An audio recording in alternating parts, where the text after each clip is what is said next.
The train lurched to a stop at Knights Ferry, California, and Willa Emerson pressed her gloved hand against the frost-covered window, her breath forming small clouds in the frigid air as she stared at the bleak landscape before her. She had traveled 3,000 miles from Boston with nothing but a worn leather suitcase and a single photograph of the man who had promised her a new life. But now that she was here in this desolate corner of the Sierra Nevada foothills, fear gripped her heart with icy fingers. The February wind howled across the empty platform, carrying with it the bitter cold that seemed to seep through every crack in the train car, and Willa wondered if she had made the most terrible mistake of her 22 years. The conductor called out the station name one final time, and Willa forced herself to stand on shaking legs. She had exchanged exactly 7 letters with Lucas Morrison, a rancher who claimed to need a wife to help manage his sprawling cattle operation. His letters had been practical rather than romantic, detailing the work that needed doing and the harsh conditions of ranch life. But they had also been honest in a way that had appealed to Willa after her father's death had left her penniless and alone. Her aunt had made it clear that Willa was not welcome to stay in Boston without contributing financially, and the factory work available to women paid barely enough to survive. The advertisement for mail-order brides heading west had seemed like providence, even if it meant marrying a complete stranger. She stepped down onto the platform, her thin traveling coat doing little to protect her from the biting wind. The sky was heavy with gray clouds that promised more cold weather to come, and the few buildings she could see looked worn and weathered by years of harsh elements. A handful of people moved about their business, most of them men in heavy coats and wide-brimmed hats, none of them paying her any attention. Willa set down her suitcase and pulled the photograph from her pocket, studying the stern face of the man who was supposed to meet her here. "Miss Emerson." The voice came from behind her, deep and cautious. Willa turned and found herself looking up into eyes the color of storm clouds. The man before her was tall and broad-shouldered, his face partially hidden by the brim of his hat, but she could see the dark stubble on his jaw and the lines around his eyes that spoke of long hours in the sun. He wore a heavy sheepskin coat and leather gloves, and there was mud on his boots that suggested he had ridden hard to get here. "Mr. Morrison," she managed to say, her voice small against the wind. He nodded once, reaching down to pick up her suitcase without asking permission. "It is a long ride to the ranch. We should get started before the weather turns worse." There was no warmth in his greeting, no smile of welcome, and Willa felt her stomach twist with anxiety. She followed him to where a sturdy horse and wagon waited, the horse stamping its feet impatiently in the cold. Lucas loaded her suitcase into the back of the wagon with efficient movements, then turned to offer her his hand to help her up onto the seat. His grip was strong and steady, and for just a moment, Willa felt a flicker of something other than fear. But then he released her hand and walked around to climb up on the other side, and the moment passed. They rode in silence for the first hour, the wagon wheels creaking over the frozen ground. Willa tried to think of something to say, some way to break the uncomfortable quiet between them, but every topic that came to mind seemed inadequate. The landscape around them was beautiful in a stark, unforgiving way. Rolling hills stretched in every direction, dotted with oak trees and rocky outcroppings, but there was little green to be seen in the dead of winter. The sky remained gray and heavy, and Willa pulled her coat tighter around herself, shivering despite her best efforts to appear strong. "Are you cold?" Lucas asked finally, glancing at her from beneath the brim of his hat. "I will manage," Willa replied, not wanting to seem weak or complaining on her very first day. He made a sound that might have been skepticism and reached behind the seat to pull out a heavy wool blanket. "Here." It is going to get colder before we arrive." Willa took the blanket gratefully and wrapped it around her shoulders. The wool smelled faintly of horses and wood smoke, but it was warm, and she felt some of the chill leave her bones. "Thank you." Lucas nodded but said nothing more. Willa studied his profile when she thought he was not looking, trying to reconcile the man beside her with the words he had written in his letters. He had seemed almost kind on paper, concerned about whether she would have enough warm clothing and willing to answer her questions about ranch life. But in person, he was distant and cold, and Willa wondered if he regretted sending for her. The ranch, when they finally reached it, was even more isolated than Willa had imagined. The main house was a low structure built of wood and stone, with a wide porch that wrapped around the front and one side. There were several outbuildings scattered around the property, including a large barn, a stable, and what looked like a bunkhouse for ranch hands. Everything looked sturdy and well-maintained, but there was a loneliness to the place that made Willa's heart sink. The nearest neighbor, Lucas had written, was more than 10 miles away. Lucas brought the wagon to a stop in front of the house and climbed down, once again offering Willa his hand. She accepted it and stepped down onto the frozen ground, looking around at what would now be her home. The wind seemed even stronger here, with nothing to block its path across the open land, and Willa felt tears prick at her eyes. She blinked them back fiercely, refusing to let Lucas see her cry. "I will show you inside," Lucas said, carrying her suitcase up onto the porch. The interior of the house was warmer than outside, but not by much. There was a large fireplace in what appeared to be the main living area, but only a small fire burned in the grate. The furniture was simple and masculine, with none of the touches that might have made it feel like a home. Everything was clean and orderly, but it felt more like a shelter than a place where someone actually lived. "Your room is down the hall," Lucas said, gesturing to a doorway. "I put fresh linens on the bed yesterday. My room is on the other side of the house." Willa noted the careful distance he was maintaining between them. They had not yet discussed the particulars of their marriage, but it seemed clear that Lucas was not expecting any immediate intimacy. She felt both relieved and strangely disappointed by this realization. "I will get the fire built up," Lucas continued, already turning away from her. "You should unpack and rest from the journey. We can talk about the arrangements after supper." Willa carried her suitcase to the room he had indicated and closed the door behind her. The room was small but adequate, with a narrow bed, a dresser, and a washstand. There was a single window that looked out over the rolling hills behind the house. She set her suitcase on the bed and sank down beside it, finally allowing the tears to come. What had she done? She had traded one cold, unwelcoming place for another, and now she was bound to a man who clearly had no affection for her. The marriage contract they had both signed was legally binding, and even if she wanted to leave, she had no money and nowhere to go. She cried until there were no more tears, then washed her face in the cold water from the pitcher on the washstand. She would not give up so easily. She had survived her father's death and her aunt's cruelty, and she would survive this too. Perhaps Lucas was simply reserved, and once they got to know each other better, things would improve. She unpacked her few belongings, hanging her 2 other dresses in the small wardrobe and arranging her brush and hand mirror on the dresser. It did not take long, and when she was finished, the room looked just as bare as before. Willa ventured back out into the main room and found Lucas at the fireplace, building up the fire with practiced efficiency. The flames were already casting more warmth into the space, and Willa moved closer to them gratefully.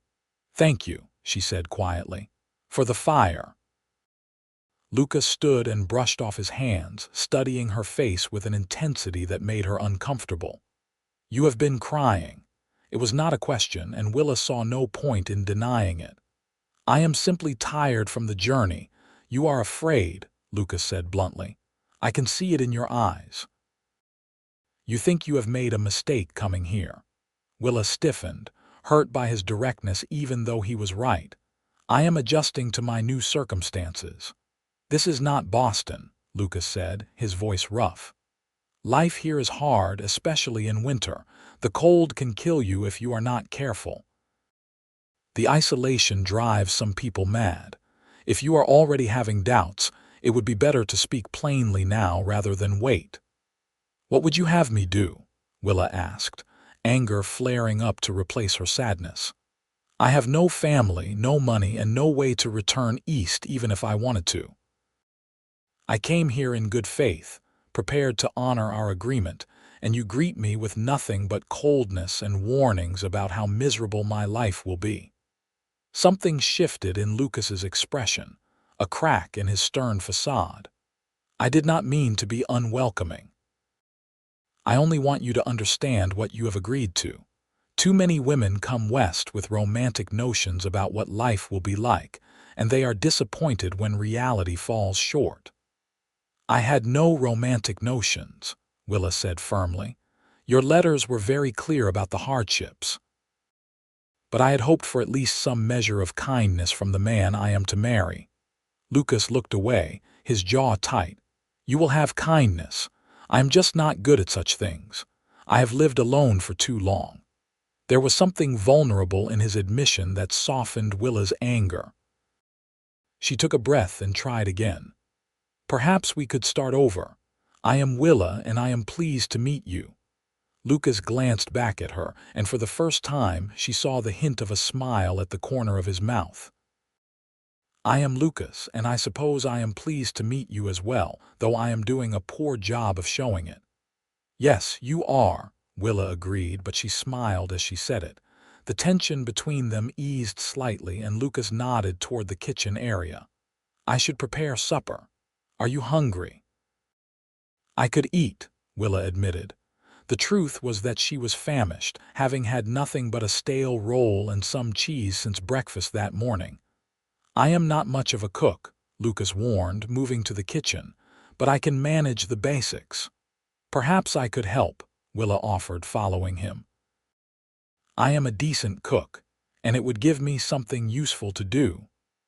Lucas looked surprised by the offer, but he stepped aside to let her see what supplies were available. The kitchen was better stocked than she had expected, with flour, cornmeal, dried beans, salt pork, and a variety of other staples. There were even some potatoes and onions stored in a root cellar accessed through a trapdoor in the floor. Working together, they prepared a simple meal of fried salt pork, potatoes, and biscuits. The domestic task seemed to ease the awkwardness between them, and Willa found herself relaxing slightly. Lucas was not particularly talkative, but he answered her questions about where things were kept and showed her how to manage the temperamental stove. They ate at the small table near the kitchen, the silence between them now more comfortable than hostile. Willa was so hungry that the simple food tasted delicious, and she ate 2 helpings of everything. Lucas watched her with what might have been approval. "You were truly hungry," he observed. "The train did not provide much in the way of meals," Willa explained. "And what they did have was quite expensive.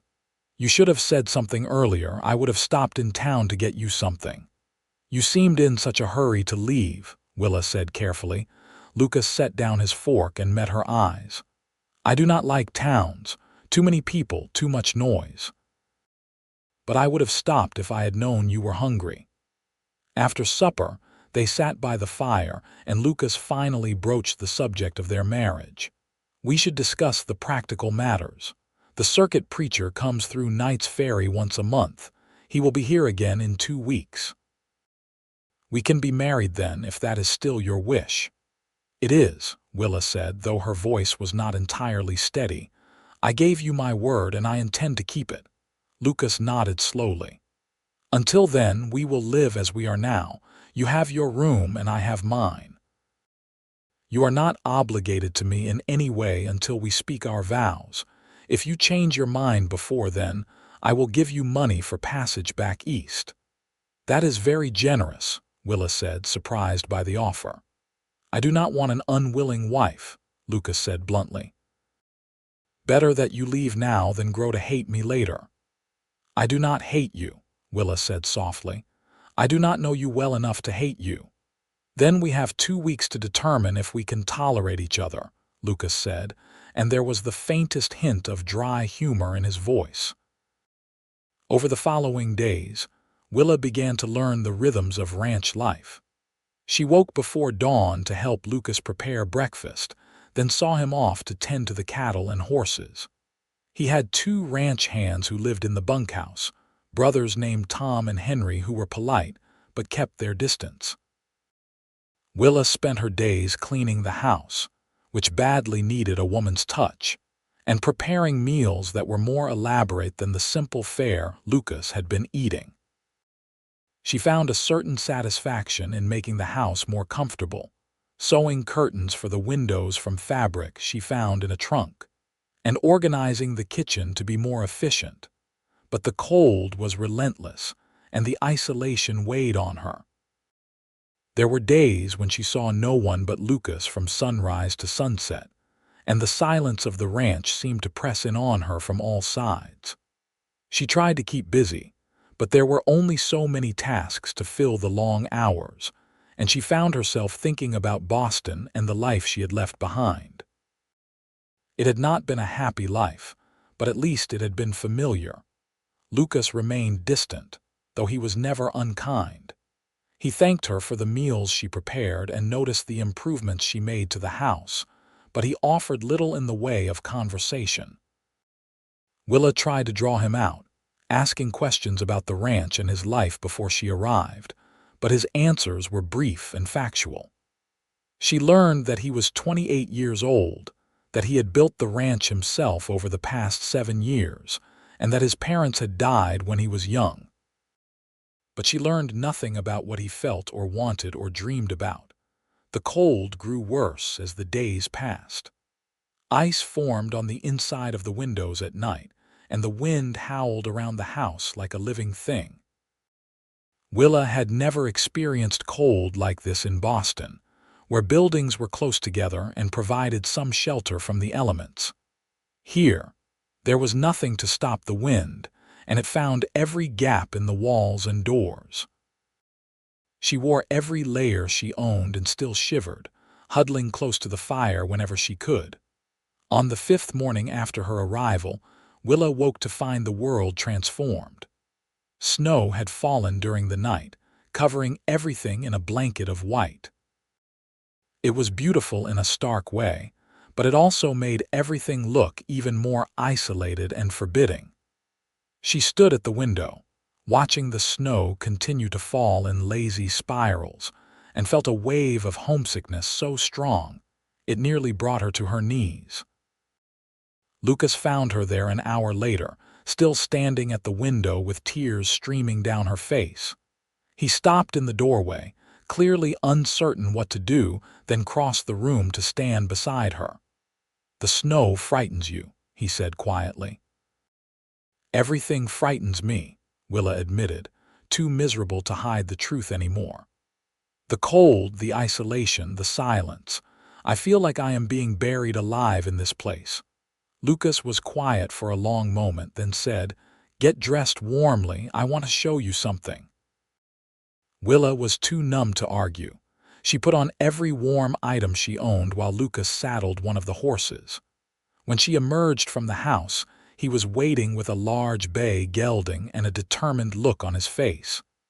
"You will ride with me," he said, offering his hand. Willa had only ridden a horse once or twice in her life, and never in weather like this, but she allowed Lucas to help her up into the saddle. He swung up behind her, his arms coming around her to hold the reins, and she felt the solid warmth of his body against her back. It was the closest they had been since the day they met, and despite her misery, Willa was acutely aware of his presence. Lucas urged the horse forward, and they rode away from the ranch house, heading east across the snow-covered hills. The sky was just beginning to lighten with the approach of dawn, and the world was quiet except for the crunch of the horses' hooves in the snow. Willa had no idea where they were going, but she found that she did not care. It felt good to be moving, to be away from the house that had begun to feel like a prison. They rode for perhaps 20 minutes, climbing steadily upward until they reached the top of a high ridge. Lucas brought the horse to a stop and pointed toward the eastern horizon. "Watch," he said simply. The sun broke over the distant mountains just then, sending shafts of golden light across the snow-covered landscape. The world seemed to catch fire with color, brilliant oranges and pinks and golds that transformed the stark winter scene into something magical. The snow sparkled like diamonds and the sky blazed with light. It was the most beautiful thing Willa had ever seen, and she caught her breath in wonder. "It is beautiful like you," Lucas said softly, his voice close to her ear. Willa turned her head to look at him, shocked by the unexpected words. In the dawn light, his face was softer than she had ever seen it, the harsh lines smoothed away. He was looking at the sunrise, but when she moved, his eyes met hers, and she saw something in them that made her heart skip. "You think I am beautiful," she whispered. "I have thought so since the moment I saw you on the platform," Lucas admitted, "but I did not know how to say it. I am better with horses than I am with people." Despite everything, Willa found herself smiling. "You are doing better now." Lucas smiled back, a real smile that transformed his entire face. "I wanted you to see this because I wanted you to understand something. This land is harsh and cold, especially in winter. But it is also beautiful if you know how to look at it. I brought you here because I did not want you to see only the hardship. I wanted you to see what I see." "What do you see?" Willa asked, her voice barely above a whisper. "Home," Lucas said simply. "I see home, and I hope that maybe you could see it too given time." Willa felt something shift inside her chest, a loosening of the tight knot of fear and loneliness that had been there since she arrived. "I would like to try." They sat there together on the ridge, watching the sun continue its climb into the sky, and Willa felt Lucas's arms tighten slightly around her. It was not love, not yet, but it was the beginning of something. A possibility where before there had been only bleakness. When they returned to the ranch, Lucas did not immediately leave to tend to his work. Instead, he helped Willa prepare breakfast, and they ate together while he told her stories about building the ranch and the challenges he had faced. He spoke haltingly at first, as though he had forgotten how to share his thoughts with another person, but gradually the words came easier. Willa listened with genuine interest, asking questions and laughing at his dry observations about some of the mishaps he had experienced. "You are easy to talk to," Lucas said finally, looking surprised by the realization. "I did not expect that." "What did you expect?" Willa asked. "I do not know," Lucas admitted. "Someone more demanding, perhaps. Someone who would be angry about the conditions here. Most women would be."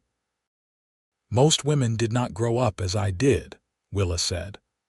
"My father drank away what little money we had, and after he died, my aunt made it clear that I was a burden. I learned not to expect much from life. This ranch may be cold and isolated, but at least it is honest. You have been honest with me from the beginning, and I value that." Something in Lucas's expression gentled. "Your life has not been easy." "No," Willa agreed, "but perhaps it prepared me for this." The days that followed were markedly different from those first difficult days. Lucas made more of an effort to include Willa in the ranch operations, teaching her how to care for the horses and explaining how he managed the cattle. She proved to be a quick learner, unafraid of hard work despite her small size. Lucas seemed pleased by her willingness to help, and Willa found satisfaction in being useful rather than merely occupying space. More importantly, they talked. Lucas began to share more of himself, telling her about his dreams for the ranch and the challenges he faced. He spoke about his parents, who had died of fever when he was 16, leaving him alone in the world. He had worked for other ranchers for years, saving every penny, until he had enough to buy this land and start his own operation.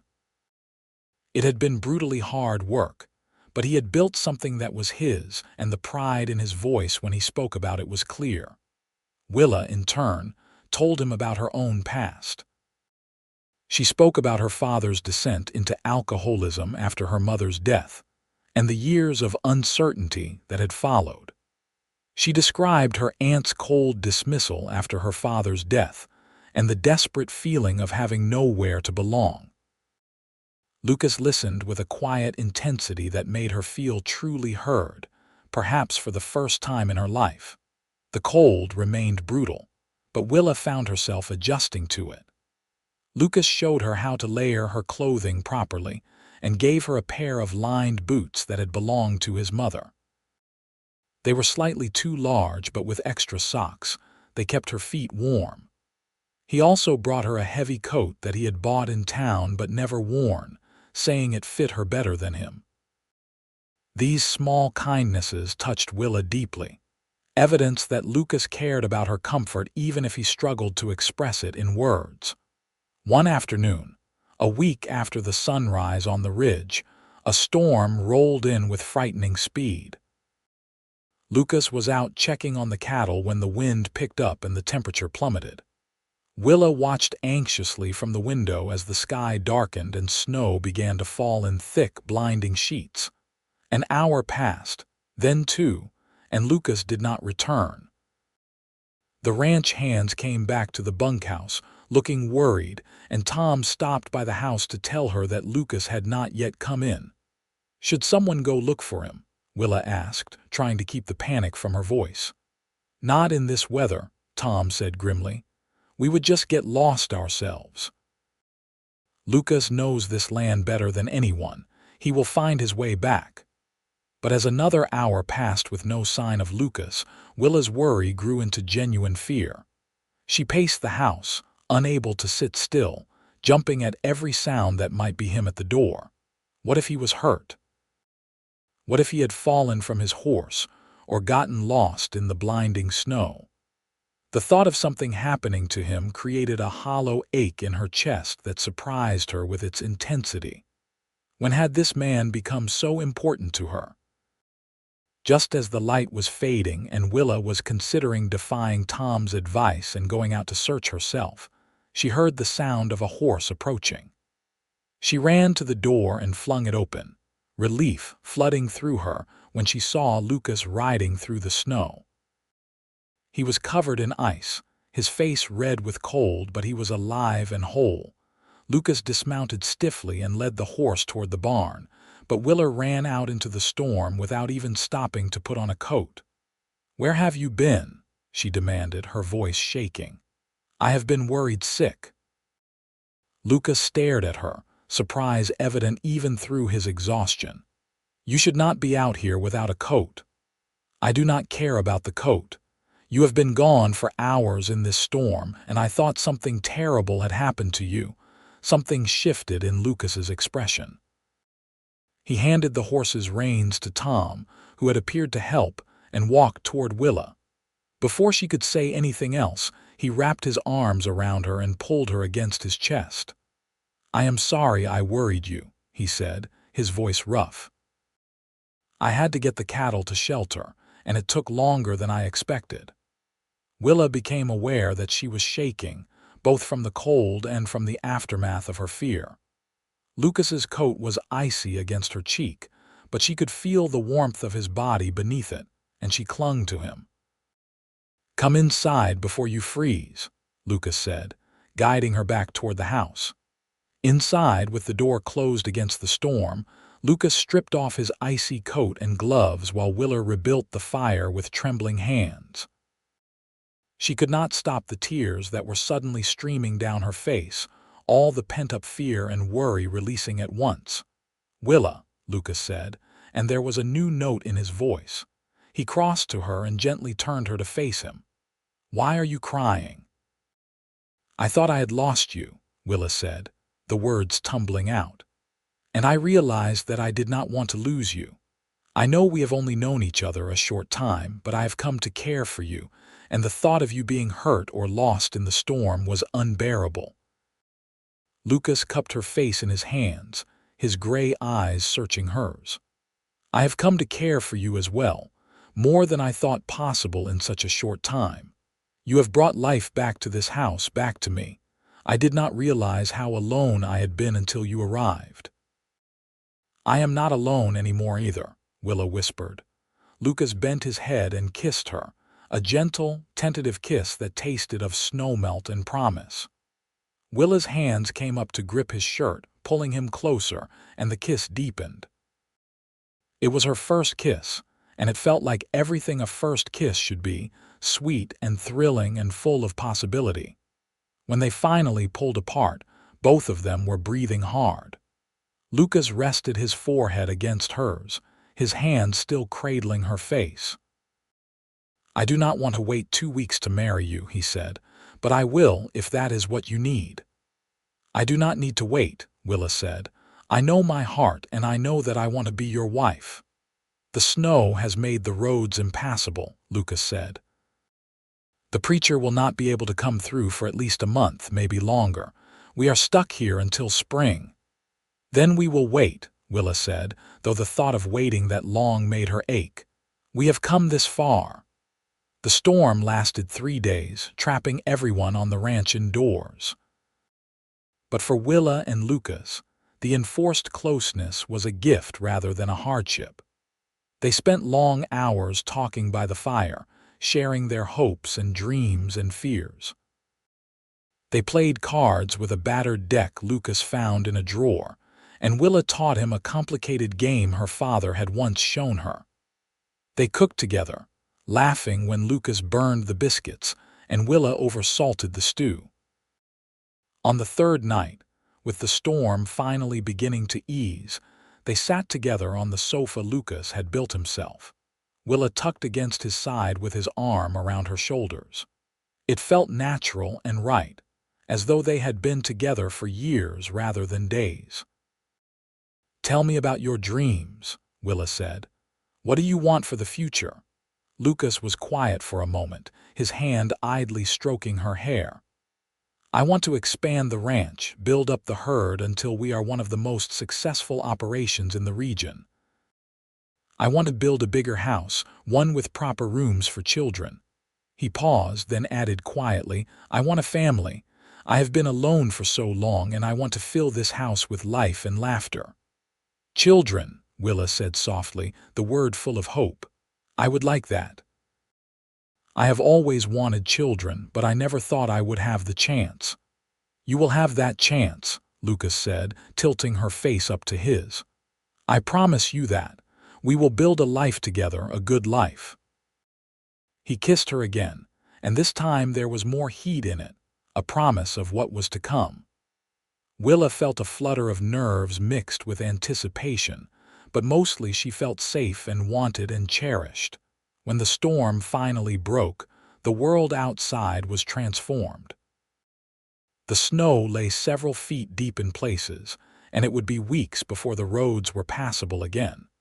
But the sky had cleared, and the sun shone brilliantly on the white landscape. Lucas and the ranch hands dug paths to the barn and bunkhouse, and life slowly returned to its normal rhythms. Willa accompanied Lucas on his rounds whenever the weather permitted, learning more about the ranch operations. She proved to have a natural way with the horses, and Lucas began teaching her to ride properly. She fell off more than once, landing in snowdrifts that left her bruised but laughing.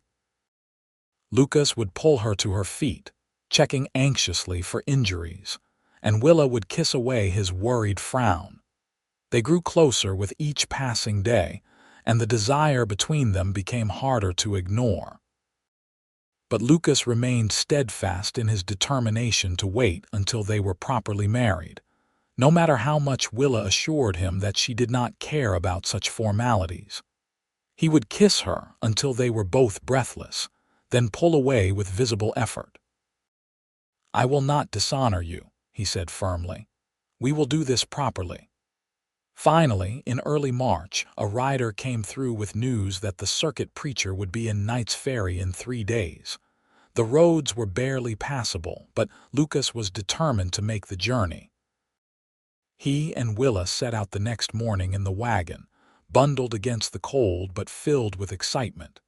Knights Ferry looked different to Willa than it had on that first day. The town was no longer a symbol of her fear and isolation, but rather the place where her new life would officially begin. They stayed at the small hotel in town, taking separate rooms as was proper, though Lucas held her hand as long as possible before reluctantly bidding her good night. The wedding took place the following afternoon in the small church at the edge of town. Tom and Henry had ridden in to serve as witnesses, along with the hotel keeper and his wife. Willa wore the best of her 3 dresses, a simple blue wool that she had carefully pressed that morning. Lucas wore a suit that looked uncomfortable on his broad frame, but Willa thought he had never looked more handsome. The ceremony itself was brief and practical, but when Lucas said his vows, his voice was strong and sure, and his eyes never left Willa's face. When it was her turn, Willa spoke her promises with equal conviction, meaning every word. They were pronounced husband and wife, and Lucas kissed her with a gentleness that made her heart swell. They had a modest wedding supper at the hotel, with Tom and Henry offering awkward but sincere congratulations. The hotel keeper's wife had baked a cake, which touched Willa more than she could say. It was not the grand wedding she might have dreamed of as a girl, but it was real and honest, and the man beside her looked at her as though she was the most precious thing in the world. That night, in the room that was now theirs to share, Lucas made love to his wife with a tenderness that brought tears to Willa's eyes. He was patient and gentle, mindful of her inexperience, and when she cried out in pain and then pleasure, he held her close and whispered words of love against her hair. Afterward, they lay tangled together in the narrow bed, and Willa felt a completeness she had never known before. "I love you," Lucas said, the words coming easier now. "I think I started to love you that first morning on the ridge when you looked at the sunrise as though it was a gift." "I love you too," Willa replied, tracing the line of his jaw with her fingers. "You showed me that beauty can exist even in the harshest places. You showed me that I could be brave." They returned to the ranch as husband and wife, and life settled into new rhythms. Willa threw herself into making the house a true home, and Lucas began making plans for the expansion he had dreamed of. Spring came slowly to the Sierra Nevada foothills, but when it arrived, it was glorious. The hills turned green almost overnight, and wildflowers bloomed in brilliant profusion. Willa helped with the spring branding, surprising everyone with her determination and skill. She was small, but she was fearless, and the ranch hands learned to respect her. In May, Willa realized she was pregnant. She waited a few weeks to be certain before telling Lucas, wanting to be sure. When she finally told him, he was checking on a fence line, and she had ridden out to bring him lunch. She simply handed him the basket and said, "I am going to have a baby." Lucas stared at her for a long moment, his face unreadable. Then he let out a whoop of joy that startled the horses and lifted Willa right off her feet, spinning her around before setting her down and kissing her thoroughly. "A baby," he said, wonder in his voice. "We are going to have a baby. Are you pleased?" Willa asked, though his reaction had made it clear. "Pleased does not begin to cover it," Lucas said, his hand coming to rest gently on her still flat stomach. "This is everything I wanted, everything I dreamed of." As summer ripened into fall, Willa's belly grew, and Lucas became increasingly protective. He would not let her do any heavy work and fretted if she so much as climbed a stepladder. Willa found his concern endearing, even when it was excessive. She had never had anyone worry about her before, and she treasured it even as she laughingly told him he was being ridiculous. In late October, with the leaves turning gold and red in the valley below the ranch, Willa went into labor. Lucas sent Henry riding for the doctor in Knights Ferry while Tom stayed to help.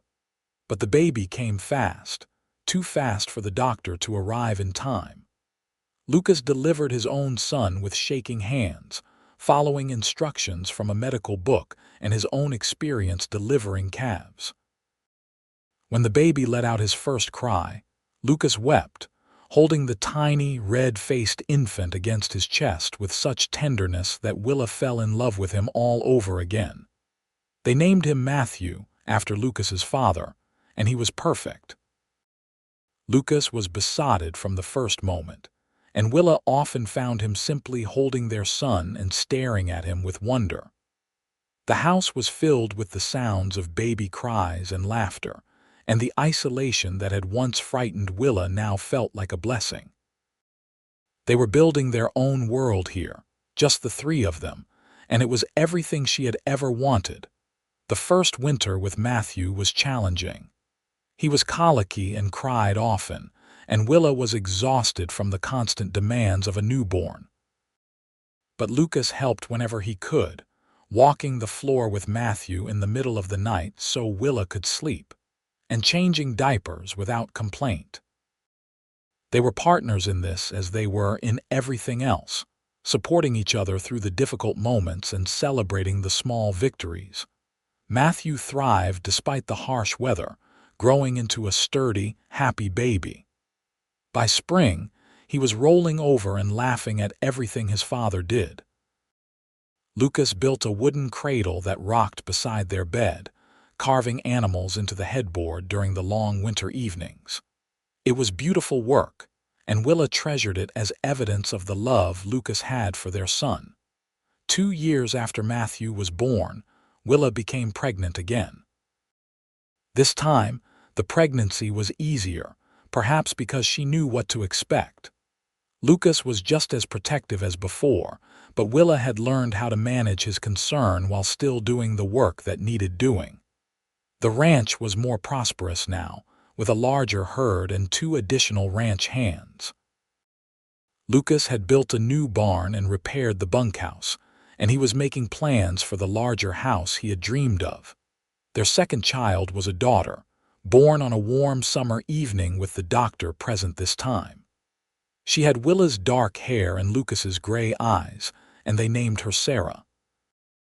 Matthew, now a toddler, was fascinated by his baby sister, wanting to touch her constantly and bring her all his favorite toys. Lucas was as tender with his daughter as he had been with his son, and Willa often found him singing to her in a soft, off-key voice that made her smile. The years flowed by, marked by the seasons and the growth of their children. Matthew grew into a serious, thoughtful boy who followed his father everywhere, learning the ranch work with the same dedication Lucas brought to everything he did. Sarah was bright and fearless, climbing trees and demanding to ride horses almost as soon as she could walk. 2 more children followed, another son named James and a daughter named Grace. The house was never quiet, filled with the noise and chaos of a large, loving family. Lucas built the bigger house he had promised, a sprawling structure with plenty of room for their growing family. Willa planted a garden and fruit trees, and in the summers, the table was laden with fresh vegetables and berries. The ranch prospered beyond Lucas's original dreams, becoming one of the most successful operations in the region. But for all their material success, what Lucas and Willa treasured most was each other and the family they had built together. On their 10th wedding anniversary, Lucas woke Willa before dawn. The children were spending the night with Tom and his wife, who now lived in a small house on the ranch property. Lucas helped Willa dress warmly, then led her outside to where 2 horses waited, saddled and ready. "Where are we going?" Willa asked, though she already suspected. "You will see," Lucas said with a smile. They rode east across the land they both knew so well, climbing to the ridge where Lucas had first shown her the sunrise. It looked different in summer than it had in winter, the hills green and dotted with wildflowers, but it was still beautiful. They dismounted and stood together, Lucas's arm around Willa's waist, watching the sun come up just as they had a decade before. "Do you remember what I said to you that first morning?" Lucas asked. "You said the sunrise was beautiful like me," Willa replied, leaning against his shoulder. "It is still true," Lucas said, turning her to face him. "You are still the most beautiful thing I have ever seen. You have given me a life I never dared dream of. You have given me love and children and a home filled with laughter. I thank God every day that you stepped off that train in Knights Ferry. And I thank God that you were there to meet me," Willa said, tears of happiness streaming down her face. "I was so afraid that day. I thought I had made a terrible mistake coming here. But you showed me that there was beauty here, that there could be love here. You showed me that I could be brave enough to build a life in this wild place." "You were always brave," Lucas said, cupping her face in his hands. "You just needed someone to see it." They kissed as the sun rose higher in the sky, bathing them in golden light. And as they stood there together, Willa thought about all the things she had feared that first day.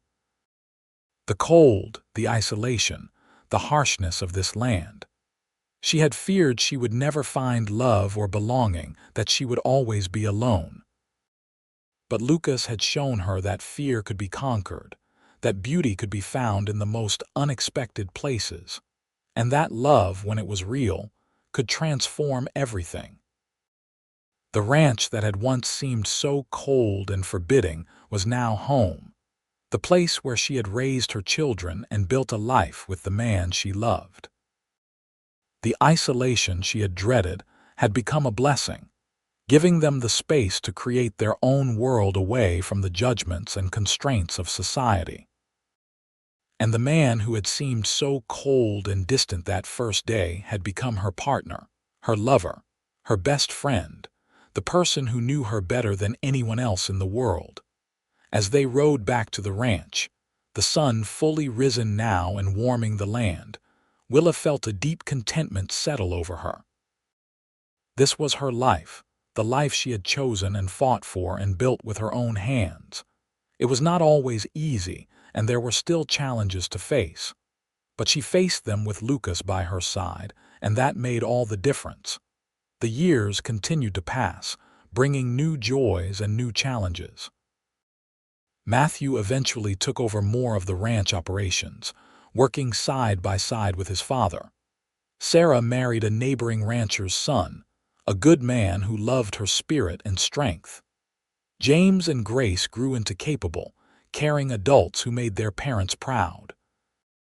Lucas and Willa grew older together, their hair turning gray and their bodies slowing down, but their love never diminished.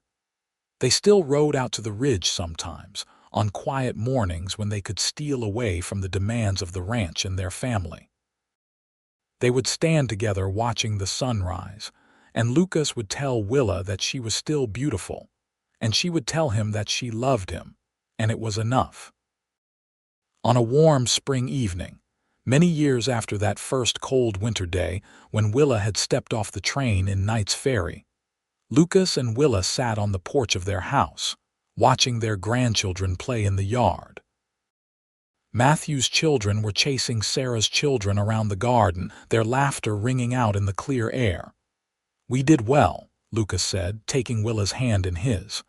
"We did very well," Willa agreed, squeezing his fingers. "Do you ever regret it?"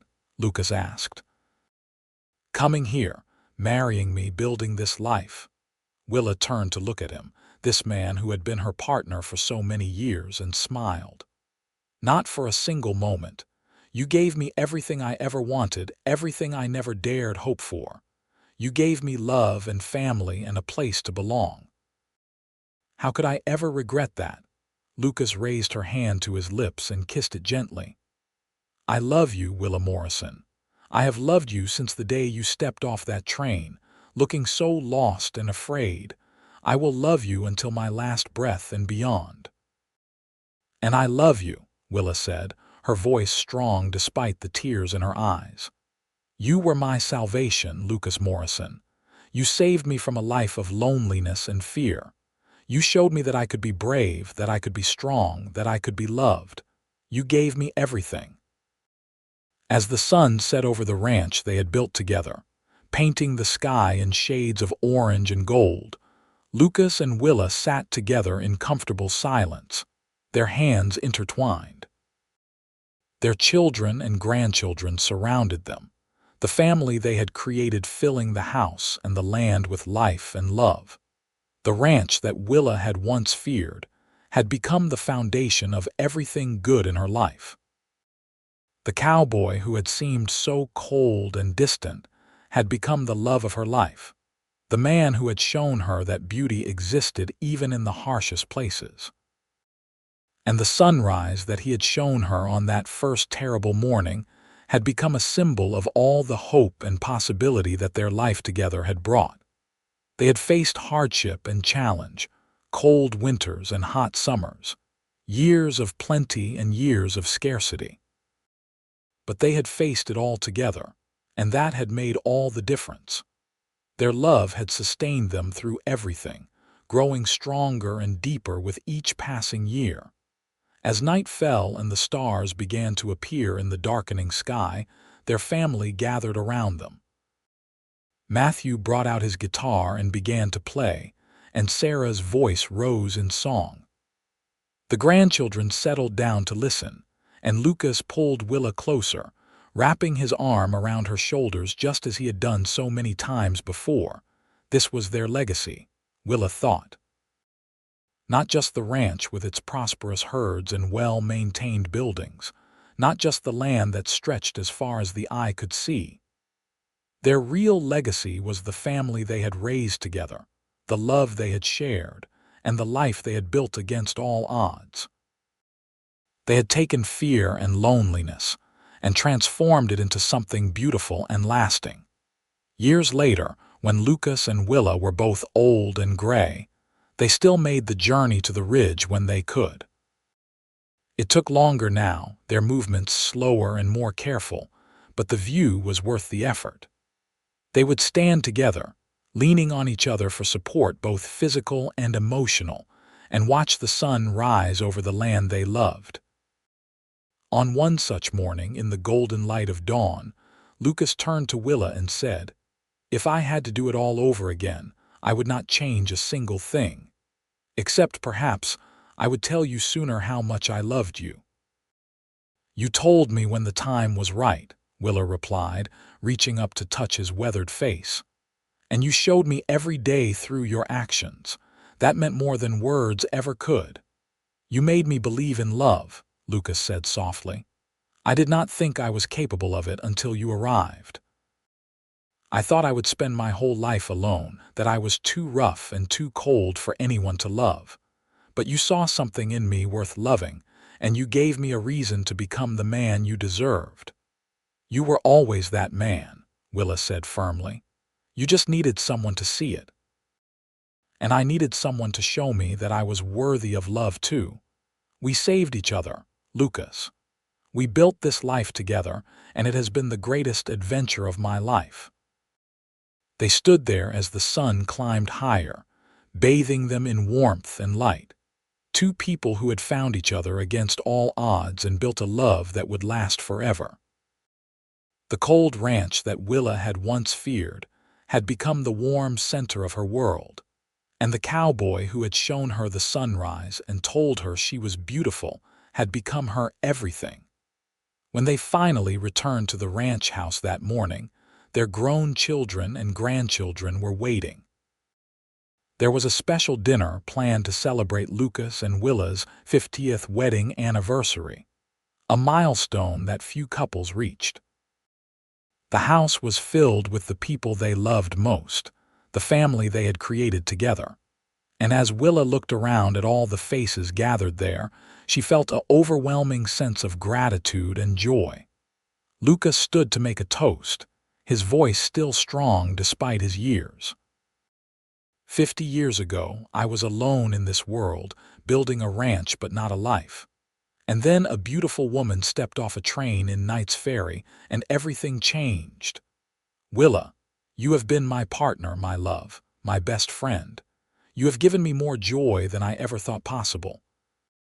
Here is to 50 more years together.